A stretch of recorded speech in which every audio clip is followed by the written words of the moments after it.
Hi there, welcome to Boxing Deep Dive. I'm Lyndon Hosking, and thanks for joining us again for another episode of Classic Fights. I'm going to be joined now by Grant Tassie Brown and Peter Maniatis. How are we, boys?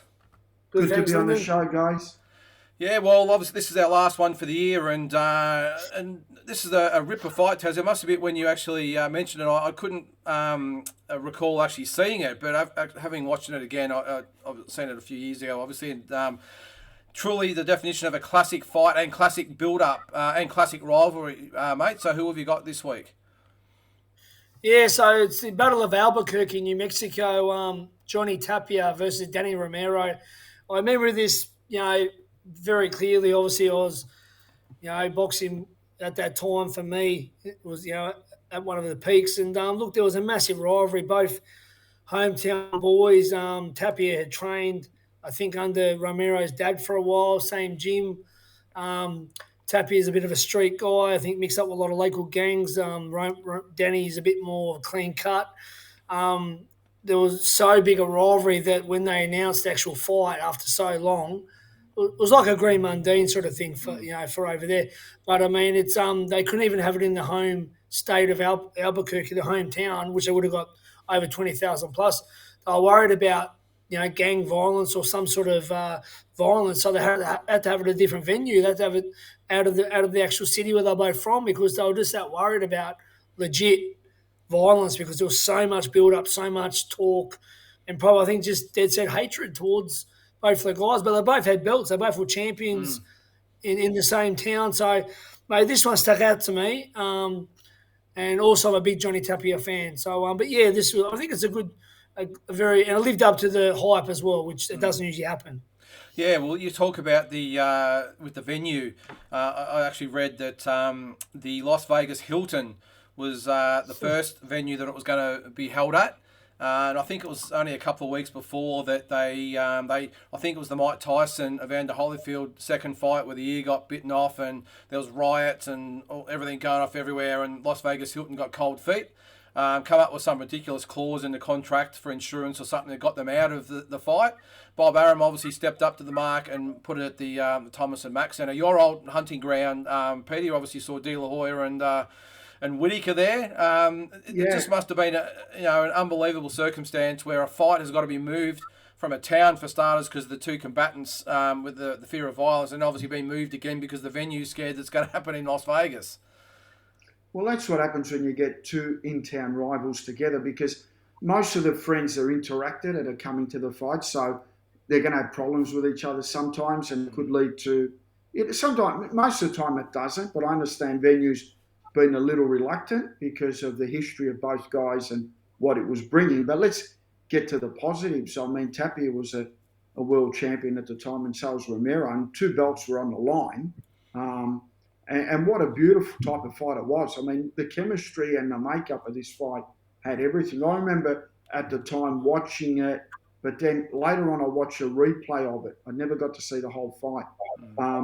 This was whenever it happened back... What we're talking? When did the fight actually happen? July 18th, 1997. 97. The 90s, mate. The 90s. Best. Yeah. So we're talking 24 years ago. It doesn't seem that long. I'll be quite honest. It does not seem like 24 years ago. But the fight had everything. It had the chemistry of both fighters. It had obviously the history of both fighters and two world titles up for grabs. They're genuine world-class world champions. So great pick on this one, Tassie. Thanks, Peter. Yeah, very good pick, mate. So, as I said, it was the Thomas and Mack Centre on July 18th, 1997 in Las Vegas. It was for Tapia's WBO Super Flyweight title and Romero's IBF Super Flyweight title. Tapia 40-0-2, Romero 30-1. Now, tell us a little bit of the background here, Tassie. They both actually used to train together, is that right? Yeah, they trained at the gym. I think Romero's dad done a bit with Tapia. And yeah, mate, so look, they had that there and then obviously, and then they're just, I think they were really hoping because Tapia, obviously, I don't know if anyone knows about Johnny Tapia, he had a very, very bad, life. His mother was brutally murdered. He was obviously addicted to drugs. He got out of boxing for 3-4 years. He suicidal. He'd go missing. His wife was, his rock, but he just, really a troubled life, mate. And Danny Romero is more your clean cut guy. I think when Tapia was out of it, when he was on a break, from the sport, Romero, got all the Albuquerque, his hometown, and they really thought that was it now. But then Tapia come back, and I don't think they really appreciated to have that rivalry and have to share the limelight with someone else like Tapia. Because I think Tapia, he had a lot of the fans, like your typical sort of underdog fans, and your more your general sort of probably more your poorer suburbs and your more your Butler and Porter Street people. And I think he sort of was more the people's champion. And and I think that the rivalry went from there when Tapia come back, and then things were said, and it just led up. And I think it was one of the things that sort of was built up over a few years. It didn't sort of happen straight away. As you know, the best rivalries take a while to simmer, and but then finally it come to a head.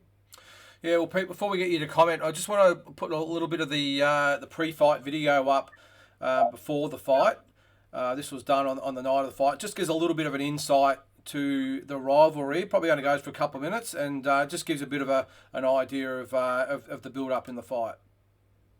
It's called the Land of Enchantment, but Albuquerque natives Johnny Tapia and Danny Romero, world champion prize fighters in the same weight class, are anything but enchanted with one another. This is boxing's most intense crosstown rivalry. One fighter from Albuquerque's South Valley, Johnny Tapia, one from its North Valley, Danny Romero. As boys, they trained in the same gym, but as men with very different lives, they came to represent opposite sides of their community's experience.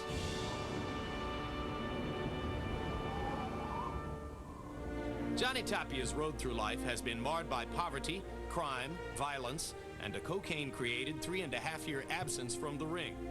But through it all, he sprinted through the 115-pound division to become a world champion and has never lost a prize fight.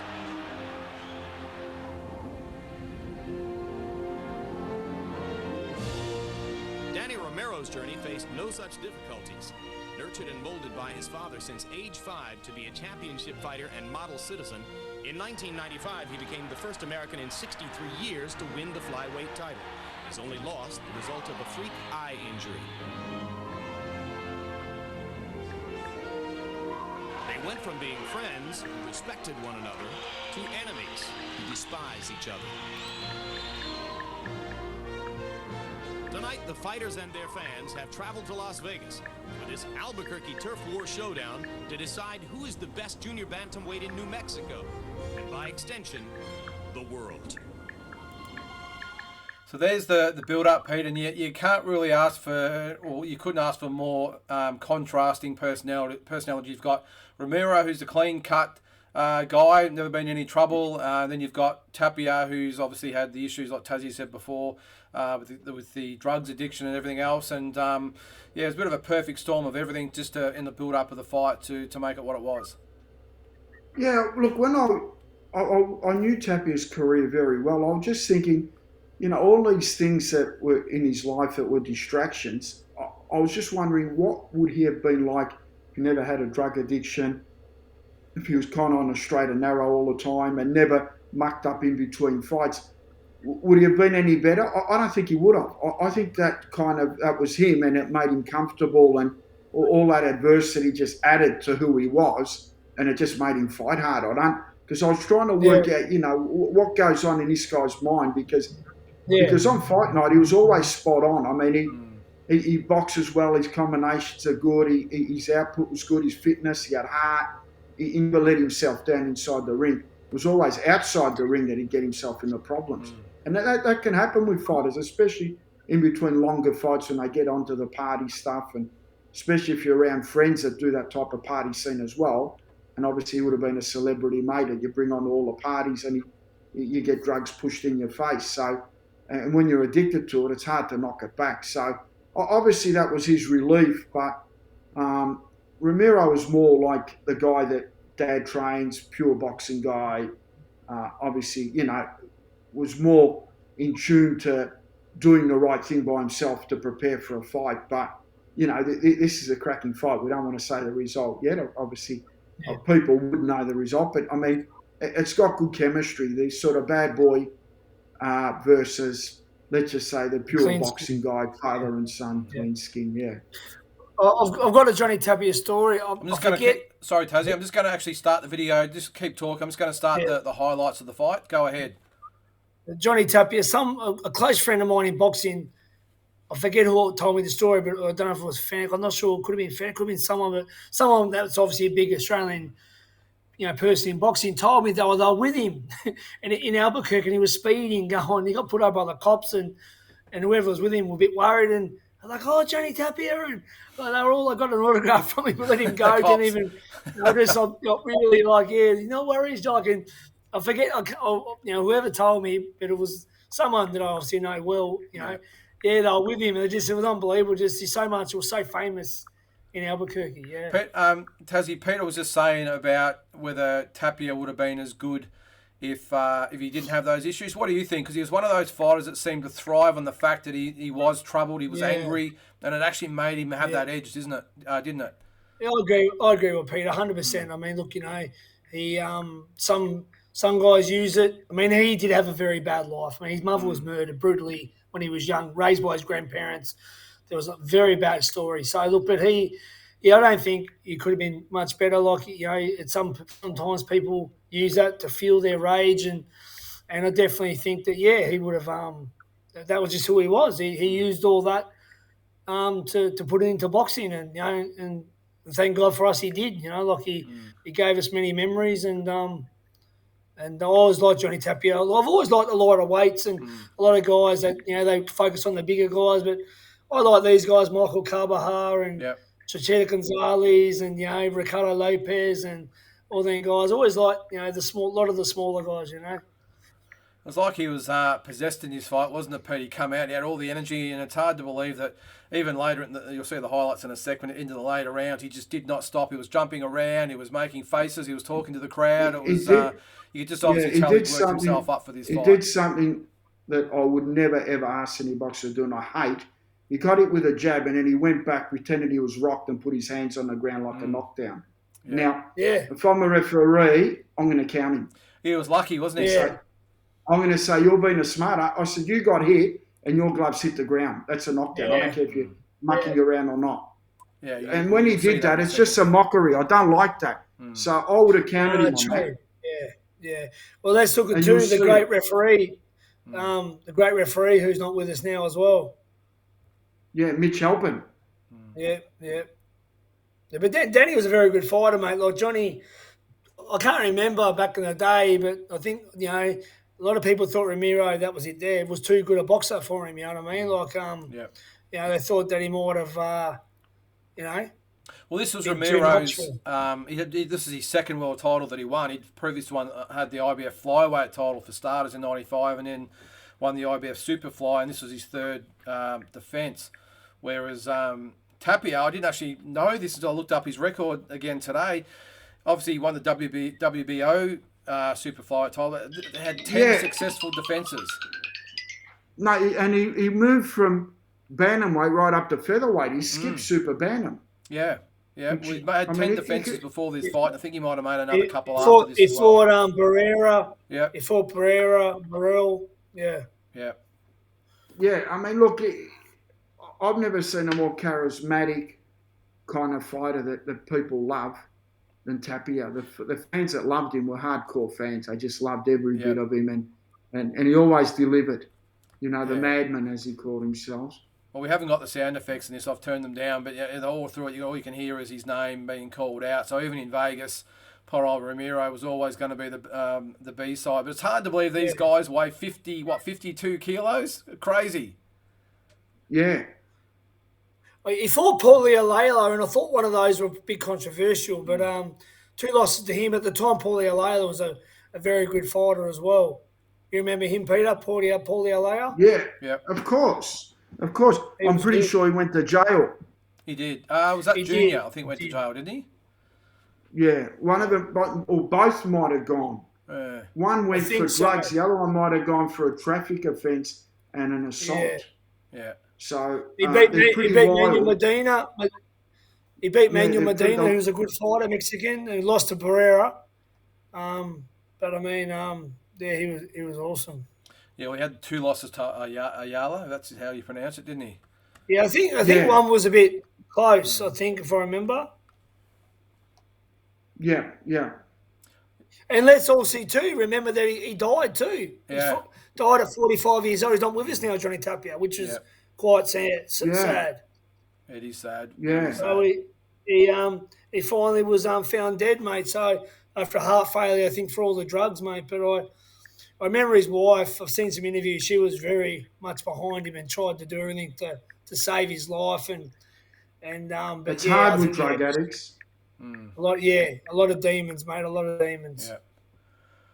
We can see Yeah, there it's- Johnny it's a- Tapia got the victory. The final scores were 116, 112 for Tapia, 116, 112 again for Tapia, and 115, 113 to Tapia. I thought that was pretty fair, Peter. I thought 7 rounds to 5, maybe 8 rounds to 4. I think it was they got it pretty right. Yeah, they did. They did. Tapia just had a bit too much class for him and a bit too much of everything, I thought, when it counted. I would have loved if he didn't do the showboat, and it sort of turns me off. I don't mind him doing it occasionally, but when they do the glove thing, and like when he put the gloves on the ground like he was hurt, to me, look, if every fighter started doing that, because we watch our idols, so if Tapia does it, you get half the guys doing it in the amateurs or in the pros, it puts so much pressure on the referee. One referee's going to call it and say, mate, you got jabbed and your gloves hit the ground. That's a knockdown. I don't care. Peter, was you a Nazim Muhammad fan, so, Peter? I don't know. Peter, did you like Naz? Yeah. Look, I did. I like Naz, but I wasn't a massive fan of the showboating. And to be honest, I knew it was more fristle and sizzle than actual sausage, because I knew Barrera was going to beat him. He wasn't at that. Because I remember everyone saying he's going to be the best boxer pound for pound, all this stuff. People that didn't know boxing. And I said, mate, there's no way that this guy's going to beat. But he's an outstanding fighter, an outstanding athlete, and one of the most charismatic boxers I've ever seen. But he's not the type of guy What about that Kevin Kelly fight, his debut in New York? What a fight that! What a gunfight I was watching that live. Was. Yeah, I was watching that live at one of the places on at the sports bar, and Tosca Petrides was in. I was actually watching it with him that night, or day. It was during the day. Well, after this fight, Tapia he went on to win the WBA bantamweight title as well as the WBO bantamweight title, both in 1998.